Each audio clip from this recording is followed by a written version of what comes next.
the nurse, and the Mafia boss.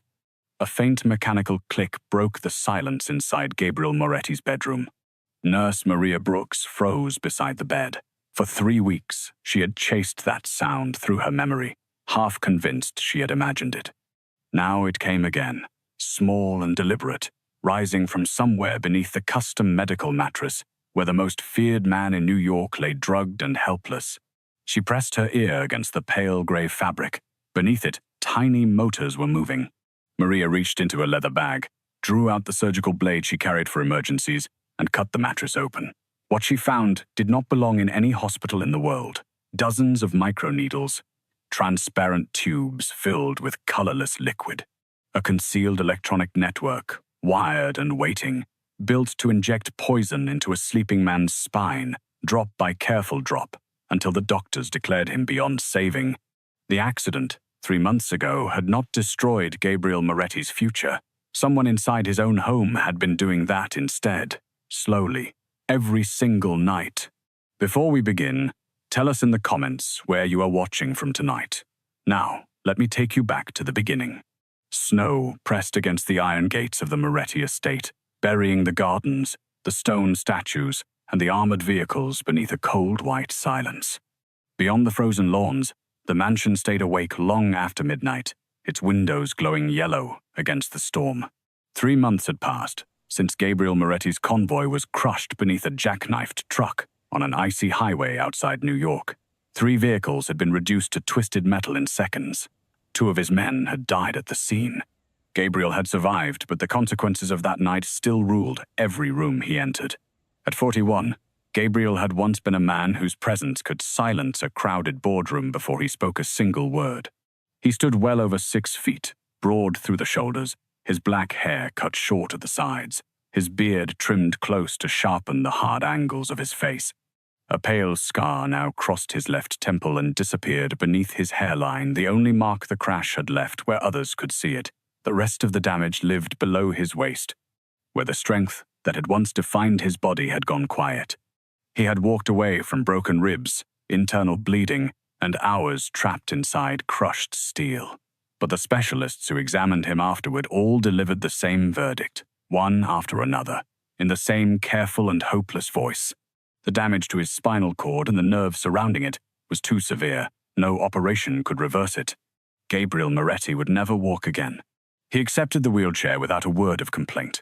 But acceptance and surrender were not the same thing, and Gabriel had learned the difference at 19.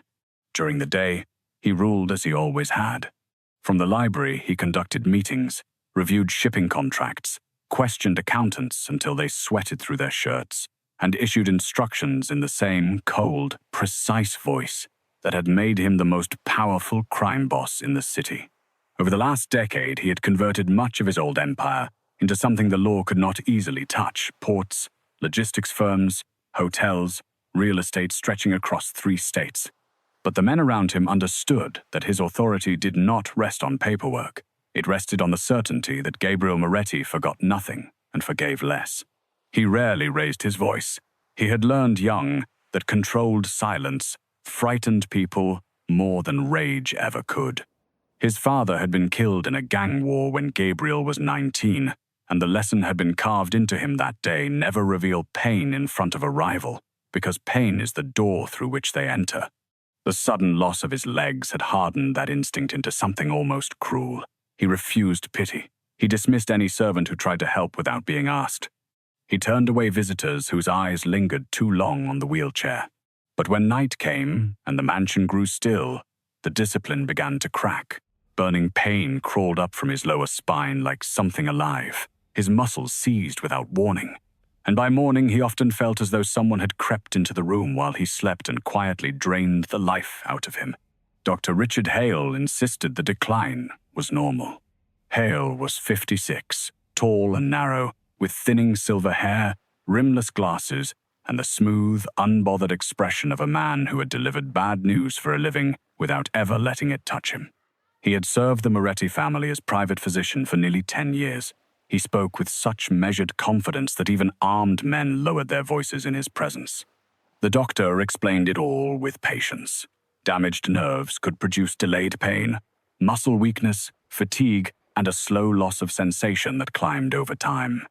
He prescribed powerful painkillers, muscle relaxants, and sleeping tablets, arguing that deep rest was the only path back toward recovery. Every evening, Hale prepared the medication himself and watched Gabriel swallow it with a glass of water. Within an hour, Gabriel would sink into a sleep so heavy that thunder could not wake him. By morning, his face was pale, his pulse ran unnaturally fast, and his hands sometimes trembled when he tried to lift a coffee cup.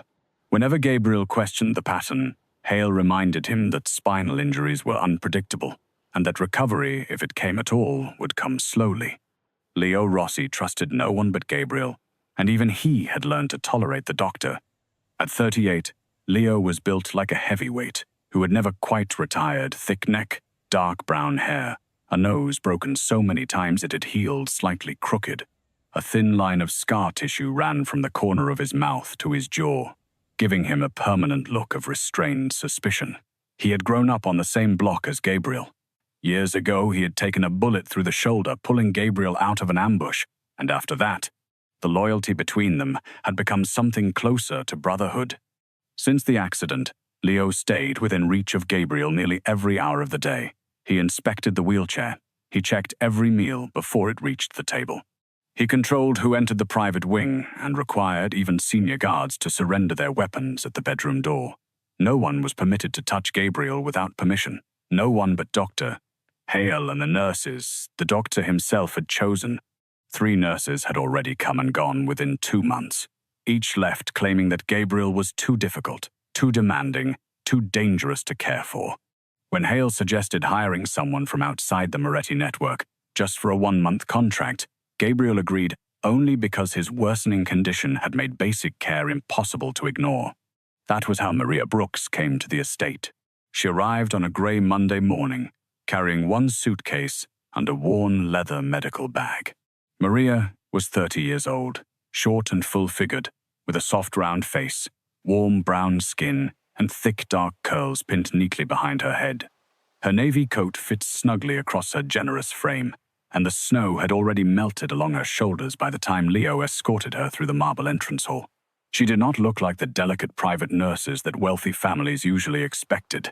Strangers underestimated her constantly, right up until the moment she did something that made them stop. 6 years in neurological intensive care had given her strong arms, steady hands, and the patience to work with patients who could no longer control their own bodies. She had cared for people with spinal injuries, strokes, and slow-killing nerve disorders. Former colleagues described her as gentle, right up until something threatened one of her patients.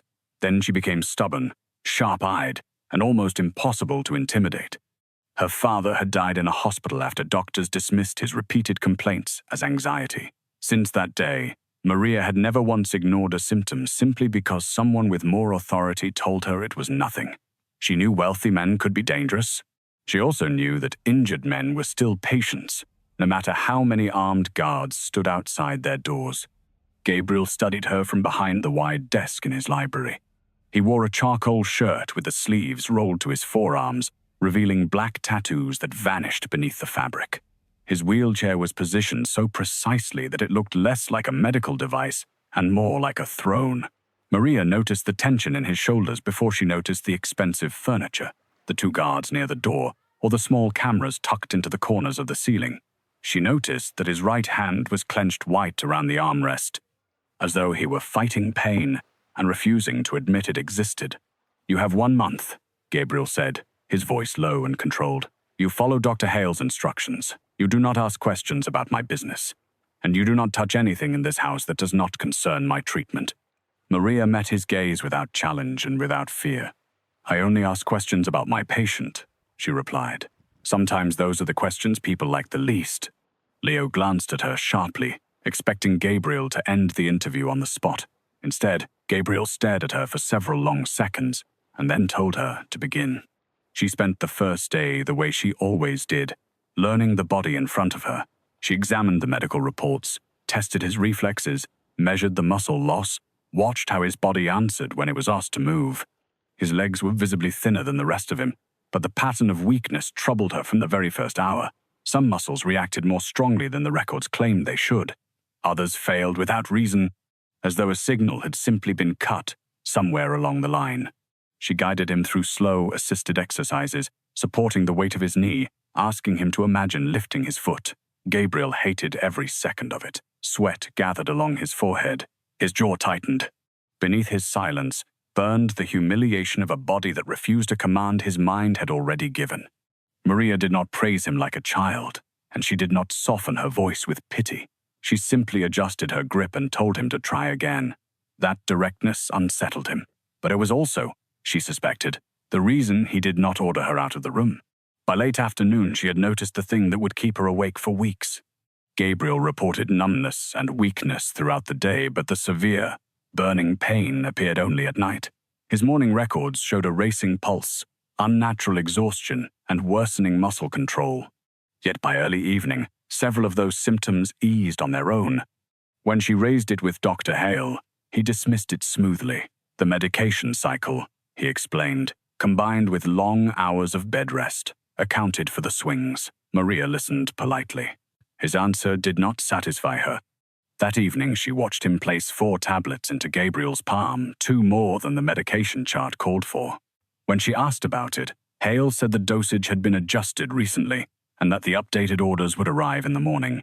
Gabriel swallowed them without argument, already too tired to challenge another explanation. Within 40 minutes, his speech slowed, his eyelids sank, and Leo helped transfer him into the specialized medical bed. Maria stayed at his side until his breathing turned deep and regular. The room was warm, the fire low, snow striking the windows in soft bursts. For nearly 3 hours, Gabriel showed no distress at all. Then his fingers curled against the sheets, his breathing quickened, a line formed between his brows, and his lower back arched slightly, as though pain had reached him even through the sedation. Maria checked his pulse and found it racing. She spoke his name, pressed her knuckles hard against his sternum, tried to wake him and could not. The episode lasted less than 2 minutes before his body went slack again, his face damp with sweat. Leo stepped closer, alarmed. Maria told him not to move Gabriel until she had checked the room and the medication record. At dawn, Gabriel woke weaker than the morning before. He could barely steady his hands, and the numbness had climbed higher, reaching now across his abdomen. When Hale arrived and called it another expected stage of nerve deterioration, Maria caught the flicker in Gabriel's eyes, the look of a man beginning to believe his own body was betraying him, one piece at a time. Maria stood by the window with his chart pressed to her chest, replaying the night. The pain had not begun while he was awake and moving. It had begun only after hours in bed, deep under the influence of the medication. By the end of her first day, she no longer believed she was watching the natural decline of a damaged spine. She believed something inside that mansion was making Gabriel Moretti weaker every night. Over the following week, she turned Gabriel's private wing into a disciplined recovery room instead of a place where a man went quietly to fade. Each morning began with assisted stretches before breakfast, then electrical muscle stimulation, careful joint movement, and controlled breathing to ease the spasms. She massaged his legs with slow. She threw out the heavy evening meals and replaced them with lean protein, vegetables, mineral-rich soups, and smaller portions spread across the day steady fuel, she told him, not luxury. At first, Gabriel treated every instruction as a challenge to his authority. Maria never argued with his pride. She simply explained the medical purpose behind each task, waited for the anger to pass, and continued. By the 4th afternoon, his hands were steadier. His skin held more color. He finished an entire therapy session without the crushing fatigue that had always forced him back to bed. The improvement should have encouraged them both. Instead, every morning erased it. Gabriel woke pale, drenched in sweat, weaker than the night before. His pulse climbed above 100 even while he lay perfectly still. The muscle response Maria had fought to rebuild seemed dulled again by dawn. One morning, he could flex the muscle above his right knee during therapy and after sleep could barely feel her fingers pressing the same spot. The contradiction tormented him more than the pain. Gabriel had built his entire life on cause and effect, on knowing which decision produced which result. Now his body obeyed rules no one could explain. He began watching Maria's face during examinations, searching for any sign that she had decided the doctors were right all along. Instead, he saw concern hardening into suspicion. Maria kept her expression calm. Inside, she had grown certain the pattern was not natural, and she began recording everything in a private notebook she kept tucked beneath her uniform. The exact hour he swallowed the medication, the moment he fell asleep, the first rise in his pulse, the onset of sweating, the severity of his weakness the next day. She measured each of these against his meals, his therapy, the temperature of the room, even the angle of his body in bed. The numbers refused to fit Dr. Hale's story. When business kept Gabriel awake late, the pain came late. When he took the sleeping tablets early, the pain came early. The interval between the medicine and the attack stayed almost perfectly constant, just under 3 hours, night after night. Maria did not yet know what it meant, but she knew that coincidence did not repeat itself with that kind of precision. And the worst episodes came only after Gabriel had been transferred into the medical bed. The first physical clue appeared while she was helping him wash after a hard night. He sat forward, both hands braced on a support rail, while she examined the muscles along his lower back. Across the skin near his spine, she found several small red marks so faint they might have passed for irritated paws. But they were grouped strangely, in irregular clusters, not along the pressure points that long bed rest usually left behind. She leaned close and counted them, more than a dozen faint dots. Some fresh, some nearly healed. She asked whether he had felt itching or burning against the sheets. He shook his head. The marks were too fine for scratches, and too evenly round to have come from rough fabric. Their size reminded her of needle punctures, a thought that seemed impossible inside a guarded mansion. Dr. Hale arrived before noon in a dark wool overcoat, his silver hair untouched by the snow outside. Maria showed him the marks without revealing what she suspected. He examined Gabriel's back for less than 10 seconds and called it a mild skin reaction, heat, sweat, friction from the mattress. His voice stayed smooth. He never asked when the marks had appeared or whether they changed after treatment. Maria suggested a skin sample and a broader blood panel, including full toxicology. Hale rejected it at once, arguing that pointless testing would only exhaust the patient and throw up meaningless abnormalities caused by the medication. Gabriel listened from his wheelchair, his face unreadable. Leo stood by the door with his arms folded. Maria knew that challenging the family doctor openly would only make him more careful. She lowered her eyes and said she understood. She did not understand, and his refusal made her trust him even less. That night, a storm cut power to several neighborhoods beyond the estate, but the mansion's generators kept the private wing warm and bright. Gabriel took his tablet shortly after 10, then let Maria and Leo move him into bed. Maria adjusted the pillows beneath his knees, smoothed every fold from the sheet, and examined every visible inch of the mattress. It was a thick medical model in pale gray fabric, firm beneath the surface and strangely silent when she pressed it. Hale had told her it was imported from Germany after the accident, that it contained advanced pressure-distributing technology built for spinal patients. The frame was bolted to the floor and wired to a small control panel that adjusted height, angle, and firmness. She inspected the panel, the cable, the seams. Nothing. She stayed in the adjoining room, watching the clock, listening to his breathing through the open door. At 1:48 inches the morning, Gabriel made a low sound that brought her instantly to his side. His face was twisted with pain, but this time his eyes were partly open. The sedation had not pulled him as deep, perhaps because she had insisted he eat more before the pills. His hand closed weakly around her wrist as she checked his pulse. "There is something," he whispered, each word slow and strained. "In my back." She asked him to describe it, keeping her voice steady despite the tightness in her chest. He swallowed and stared at the ceiling, trying to separate sensation from nightmare.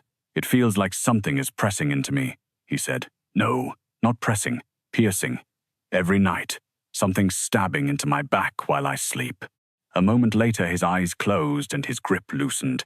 Maria called Leo in, and together they rolled Gabriel onto his side. They stripped the bed, searched the sheets and the pillows, ran their hands across every inch of the mattress. Leo pulled the cover off the control panel and checked the wiring.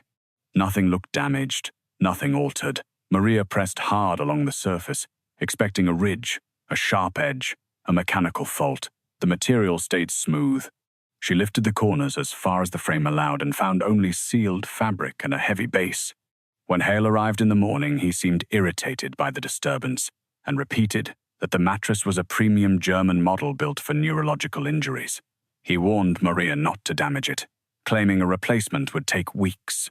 His concern for the mattress seemed larger than his concern for Gabriel's pain.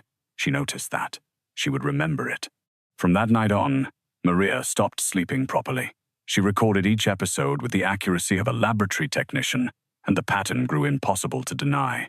2 hours and 50 minutes after the medication, his pulse began to rise.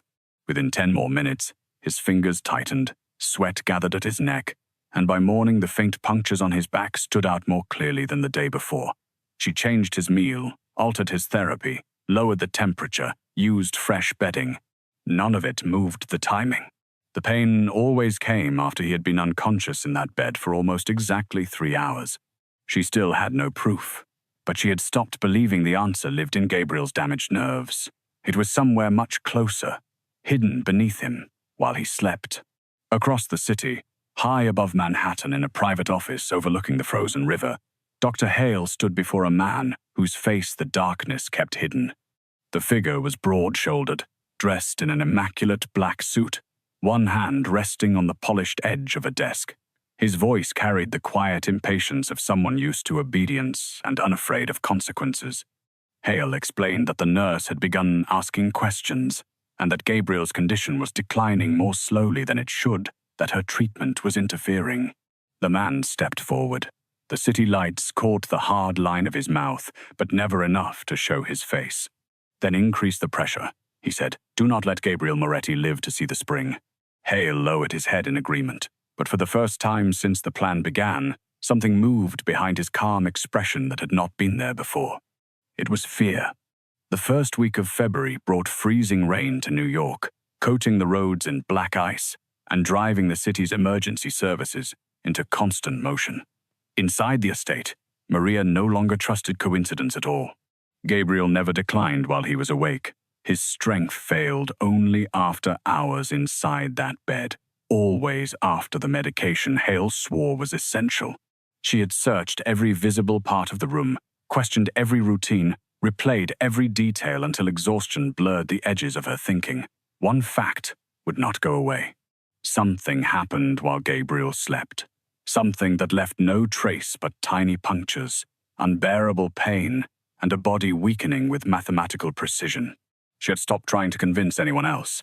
She needed one piece of undeniable proof, and she needed to be alone to find it. That chance came on a bitter Thursday evening. Maria Moretti Gabriel's 70-year-old mother collapsed with severe chest pain while visiting a charity downtown. Doctors later suspected exhaustion rather than a heart attack, but Gabriel ordered her taken at once to one of the family's private hospitals. Leo insisted on escorting her himself. His loyalty had always reached beyond Gabriel to the whole family, and Maria Moretti had practically raised him after he lost his own parents as a teenager. Before he left, Leo apologized for abandoning his post outside the bedroom. Gabriel waved it off, reminding him that dozens of guards still surrounded the estate. Maria Brooks listened quietly beside the wheelchair. Inside, she understood exactly what this was. For the first time since she arrived, Leo would not be watching every movement in the private wing. If anything happened tonight, it might be the only chance she would ever get to see it with her own eyes. Gabriel looked unusually tired that evening. His face had thinned over the weeks, and dark shadows sat beneath eyes that had once frightened rivals without effort. Maria served his dinner herself, watching every movement as Hale prepared the medication. The doctor was perfectly composed. He adjusted his rimless glasses, placed the familiar tablets in Gabriel's palm, waited until the last pill went down, and offered his customary reassurance that restful sleep was the cornerstone of recovery. Gabriel no longer argued. He accepted it with the weary resignation of a man who had heard the same promise far too many times. Within 40 minutes, the sedatives pulled him under.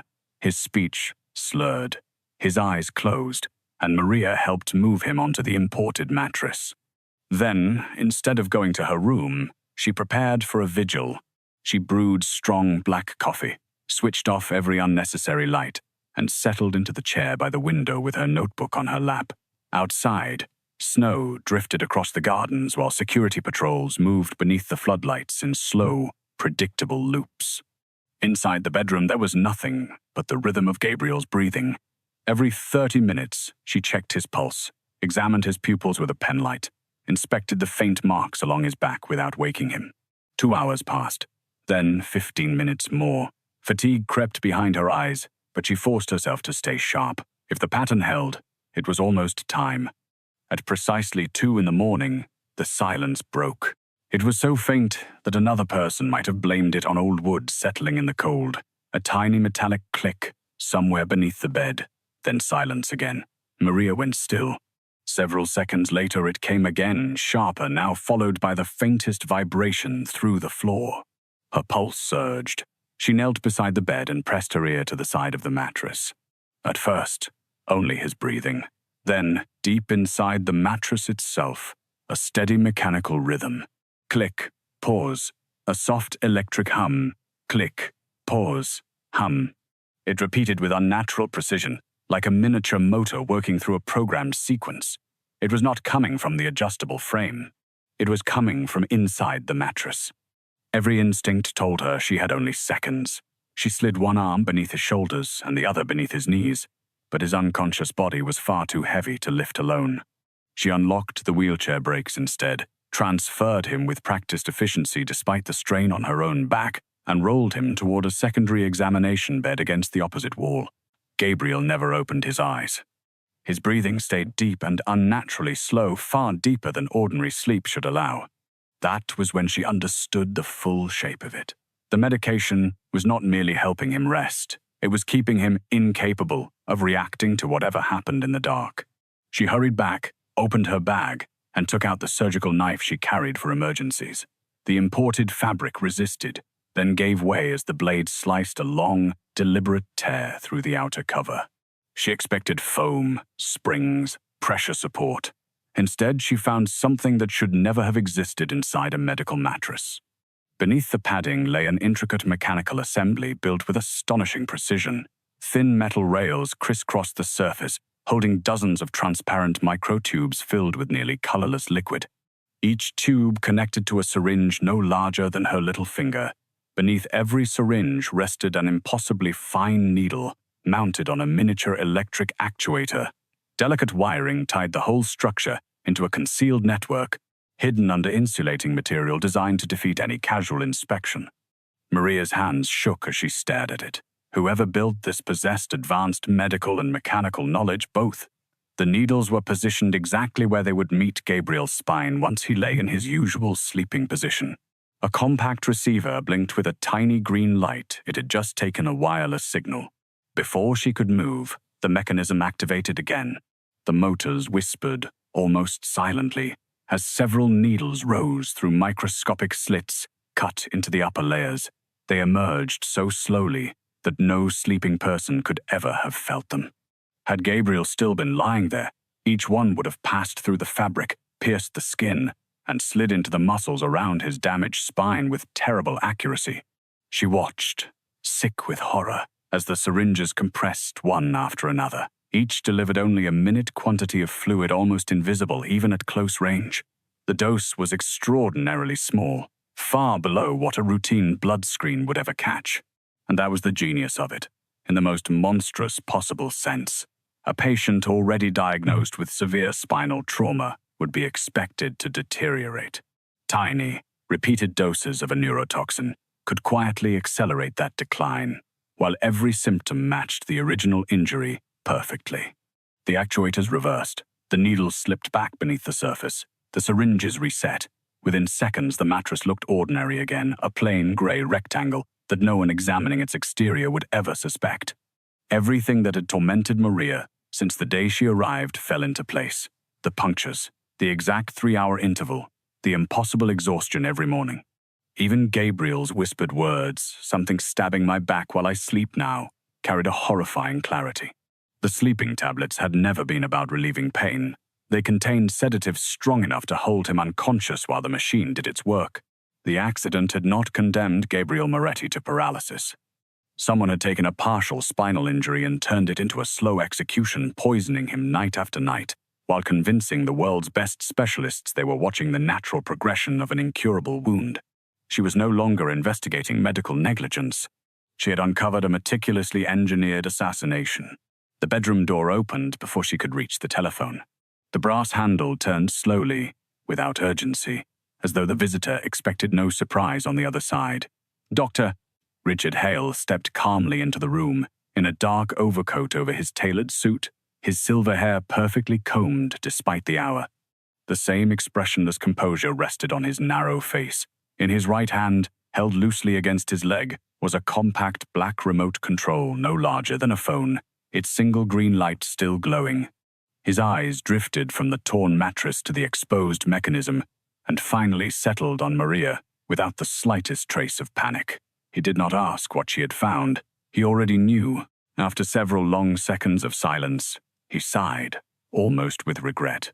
"You should never have opened that mattress." For one suspended moment, they stared at each other across the ruined bed, Gabriel lying unconscious between them. Then Hale's hand moved beneath his overcoat with deliberate precision, and Maria saw the black shape of a pistol before he even fully drew it, the long suppressor already fixed to the barrel. He raised it without warning, his narrow eyes emptied of every trace of the courteous doctor she had known. Maria did not think about fear. She acted. She grabbed the stainless steel IV stand beside the second bed and swung it with both hands, striking Hale across the wrist before he could fire. The pistol coughed once, sending a round into the ceiling. She drove the metal pole into his shoulder a second time. He stumbled back, hit the doorframe, and collapsed against the floor. She knew he would not stay down long. She snatched the pistol away, kicked the remote control beneath a cabinet, and rushed to Gabriel. His breathing had gone shallow, his skin cold despite the warm room. The sedative still held him almost completely under, his body heavy and unresponsive. She slid one arm behind his shoulders, the other beneath his knees, and used every ounce of strength in her short, powerful frame to lift him. Pain tore across her lower back. She forced herself upright and carried him the few steps to the wheelchair, his head falling against her shoulder, his legs dragging uselessly. She secured him with the transfer belt, dropped the stolen pistol into her bag, and shoved the chair toward the door just as Hale groaned behind her. The corridor should have been full of loyal guards.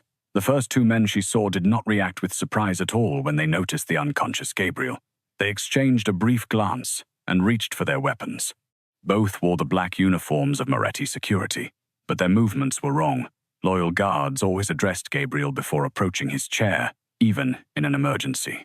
These men came forward in silence, spreading apart to block both ends of the hall.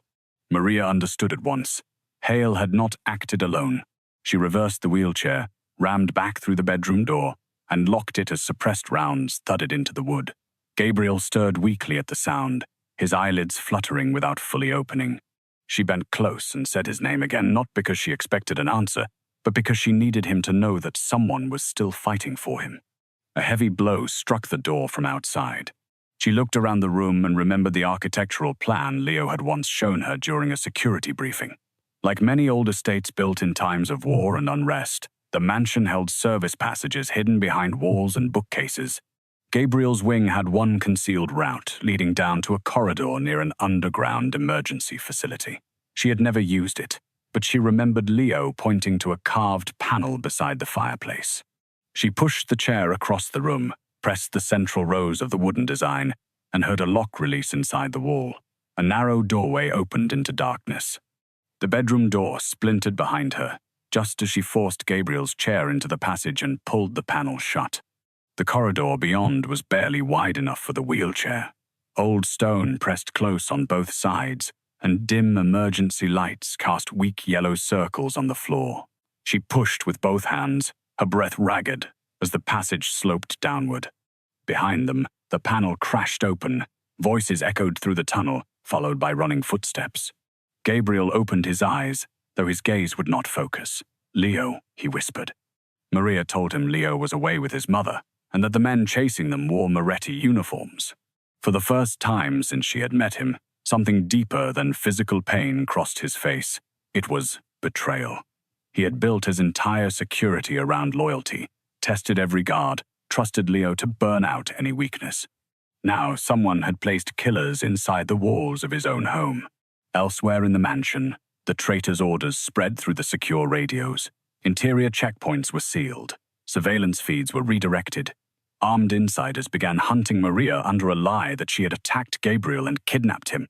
Several loyal guards were disarmed before they understood what was happening. Others resisted and were shot in the marble corridors they had sworn to defend. Within minutes, the fortress became a maze of competing loyalties. Gunfire erupted near the central staircase, muffled at first, then sharp as men abandoned their suppressors. Glass shattered in the east gallery.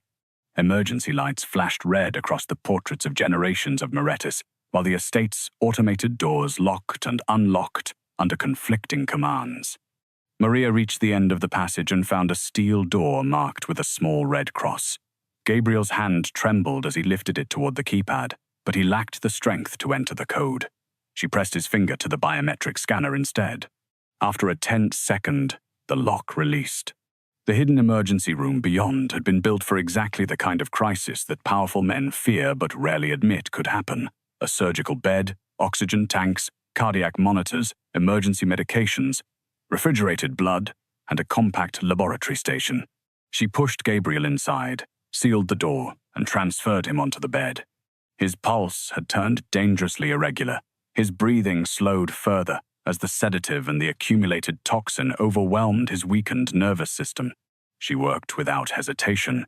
She secured his airway and connected oxygen, then placed 2 intravenous lines with hands made steady by years in intensive care. She started a rapid infusion of saline to support his circulation and dilute whatever remained in his blood. She did not know the exact compound, so she could not give a specific antidote, but she used supportive agents, seizure prevention medication, and treatments meant to stabilize damaged nerves.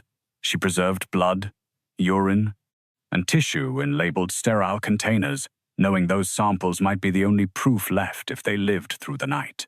On the monitor, his heart rhythm broke into a dangerous instability. She readied the defibrillator, placed the pads against his chest, and called his name sharply. He did not respond. Before she began resuscitation, she found the emergency telephone built into the wall. It had no keypad, only 2 coded buttons. One connected directly to Leo Rossi through a private encrypted line known to no one else. She pressed it. Leo answered on the second signal, standing in a hospital parking structure where he had just secured Maria Moretti's transfer. He heard gunfire through the connection before Maria even spoke. Her voice came fast but controlled. Hale had tried to kill Gabriel. Internal security was compromised. They were sealed inside the underground emergency room. Leo asked only one question: whether Gabriel was alive. Maria looked at the failing rhythm on the monitor and answered that he was, but perhaps not for long. Everything about Leo changed before the call ended.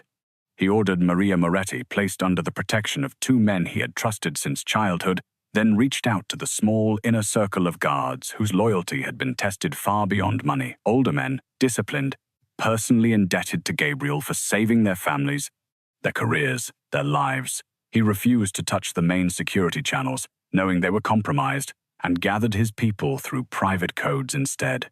Then he drove back toward the estate in a convoy of armored vehicles, his broken nose and scarred jaw carved from stone beneath the dashboard lights, the fury of a man who believed he had failed the only person he considered a brother burning behind his eyes. The traitors would expect a cautious return. Leo chose speed and violence instead.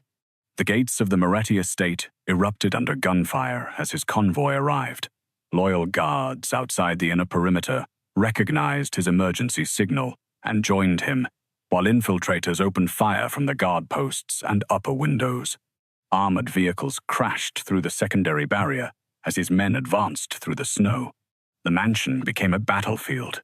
Shots thundered across the courtyard. Alarms screamed through the halls. Smoke drifted beneath the chandeliers as opposing groups fought for the security center. Leo moved at the front, directing his men with brutal efficiency, identifying traitors by their coded responses, refusing to let anyone near Gabriel's wing without verification. Every corridor they reclaimed peeled back another layer of the conspiracy.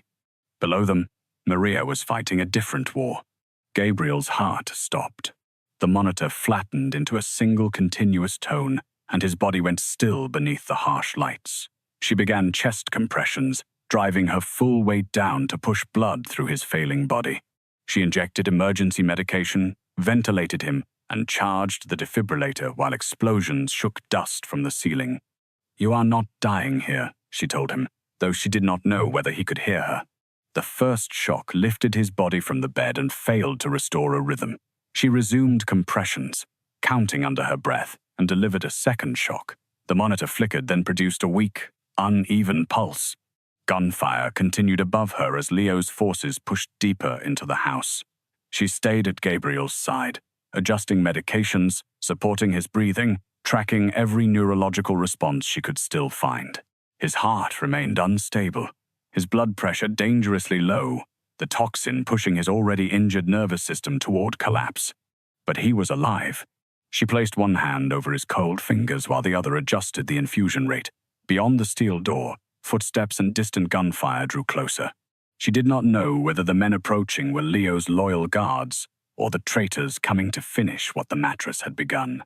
All she knew was that Gabriel Moretti had survived the accident, the poison, and one cardiac arrest. Until that door opened, she would keep him alive. The footsteps stopped directly in front of the steel door. Maria held the defibrillator paddles ready, while Gabriel lay motionless beneath the white lights, his heart beating in a fragile rhythm that could fail again at any moment. A coded knock sounded through the metal, then Leo Rossi's voice, giving the private phrase only he and Gabriel knew. She released the lock. Leo entered first, blood on his sleeve, his dark hair wet with melted snow and smoke, 4 loyal guards spreading behind him with weapons raised. His scarred face tightened when he saw Gabriel tied to oxygen, IV lines, and cardiac monitors. For a moment, the hardened bodyguard looked less like a soldier and more like a frightened younger brother. Maria told him Gabriel was alive, but that the poison had caused severe neurological and cardiac damage. Leo nodded once, then ordered the emergency room secured and every surviving traitor taken alive whenever possible. By dawn, the rebellion inside the estate had ended. Leo's men reclaimed the security center, the private wing, and every entrance after hours of fighting through smoke, shattered glass, and abandoned weapons. Several infiltrators surrendered once they understood the coup had failed. Others were wounded in the final confrontation near the west courtyard. Dr. Richard Hale was found unconscious in Gabriel's bedroom beside the torn mattress, his pistol several feet away, the remote control still hidden beneath the cabinet where Maria had kicked it. The physician woke in restraints, no longer protected by his white coat or his calm reputation. The man behind the operation was captured in the mansion's communications room, trying to erase surveillance records and move money through overseas accounts. He was a senior Moretti executive who had spent years smiling at Gabriel across conference tables, waiting for the moment the empire would fall to him. Gabriel had once rewarded his loyalty, defended him against accusations, trusted him with access to the family's security system. That betrayal cut deeper than any bullet. The FBI arrived after Leo contacted a former federal prosecutor who had once worked on the legitimate side of the Moretti businesses. The lead investigator was Special Agent Evelyn Carter, 47, short auburn hair, a narrow face, and the calm patience of someone who had spent 2 decades exposing conspiracies hidden behind respectable institutions. She was not impressed by wealth, armed guards, or the Moretti name. Her own father had been a police detective, killed after uncovering corruption inside his own department. The loss had made her an investigator who trusted evidence far more than powerful testimony. Carter sealed the bedroom, photographed the mattress, and ordered the entire mechanical system transported to a federal laboratory. The syringes, tubing, wireless receiver, and remote control records were preserved under strict chain of custody. Maria handed over the blood, urine, and tissue she had collected during the crisis.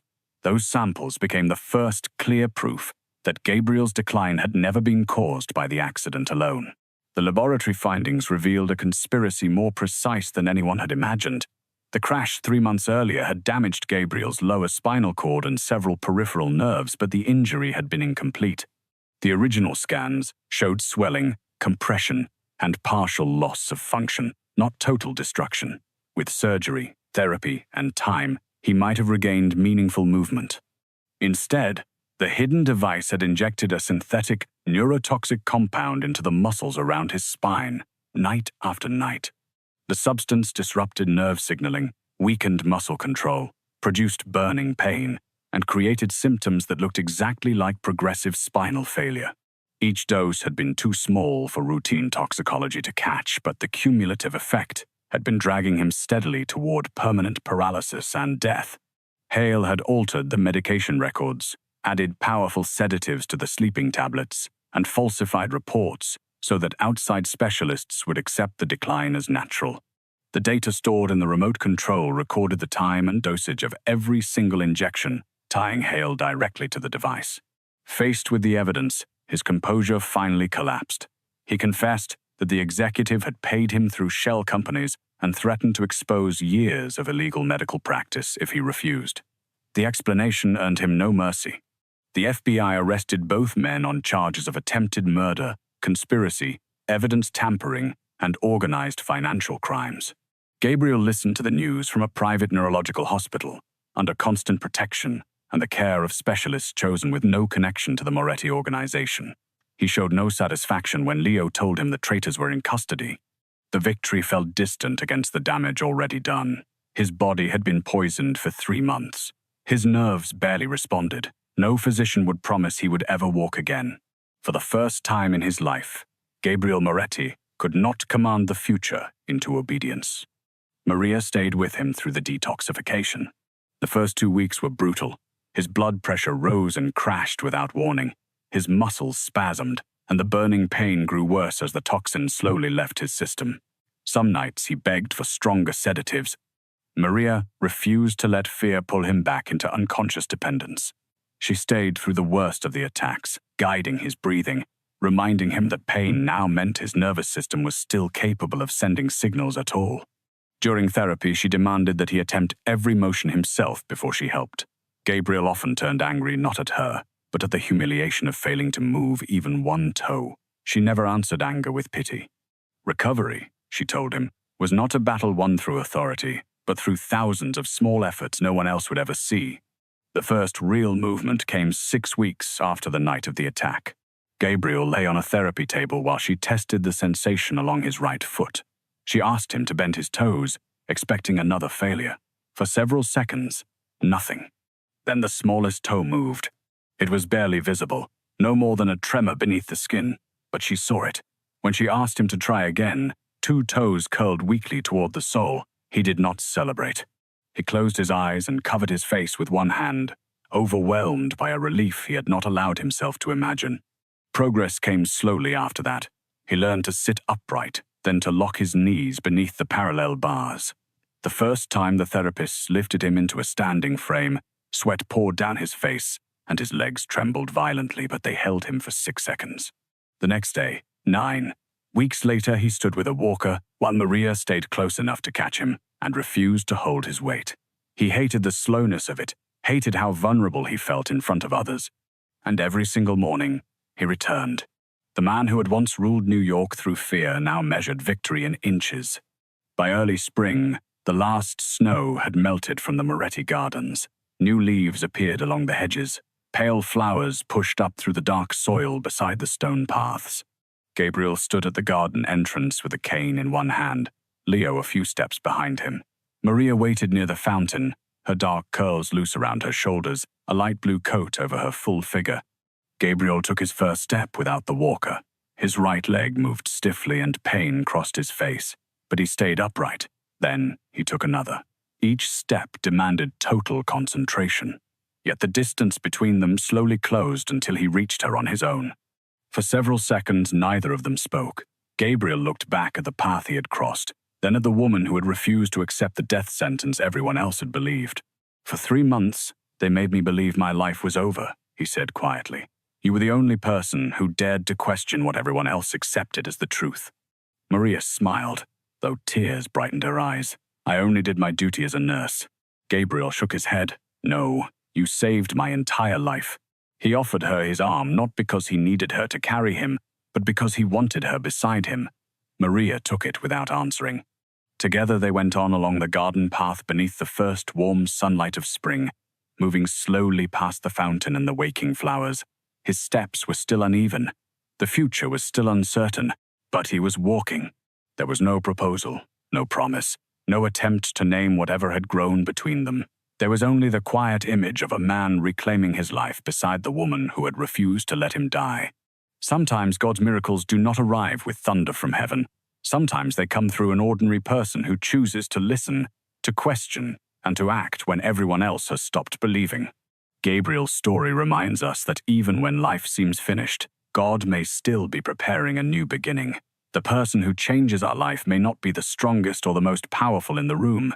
They may simply be someone with compassion, courage, and the faith to notice what everyone else ignored. In our own daily lives, we should never underestimate a small act of kindness because it may become the very miracle someone has been praying for. If this story touched your heart, share it with someone who needs hope today. Leave a comment and tell us whether you believe Maria was sent into Gabriel's life for a reason. Please like this video and subscribe to the channel for more emotional and inspiring stories. May God protect you, heal your hidden wounds, strengthen you through every difficult season, and bless you and your family wherever in the world you are watching from tonight.